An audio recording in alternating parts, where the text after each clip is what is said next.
pán poslanec, tak pôsobili ste v Markíze, ale pôsobili ste aj v BBC. Povedzte nám, ako by podľa vás sa postupovalo v BBC, keby došlo takému prípadu, ako v prípade pána Michala Kovačiča? Úprimne povedané, neviem si to predstaviť, že by BBC niekomu toto napadlo, aby urobil to, čo urobil pán Kovačič. To je dosť nemysliteľné, pretože BBC ako rozhlasovo-televízna korporácia má veľmi striktné pravidlá a veľmi striktné kritériá na to, aby človek tam začal pracovať alebo vôbec tam pôsobil.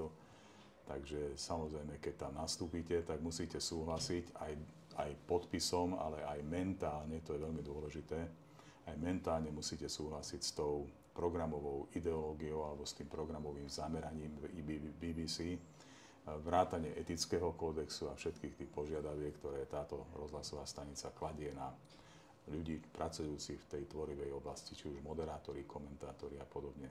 Čiže fakticky si to neviem predstaviť, že by niekto v BBC urobil takýto partizánsky čin a obrátil sa proti vedeniu, lebo to by sa obrátil proti normálnej ideológii a zameraniu danej televízie. Takže to je absolútne nepredstaviteľné v tejto súvislosti.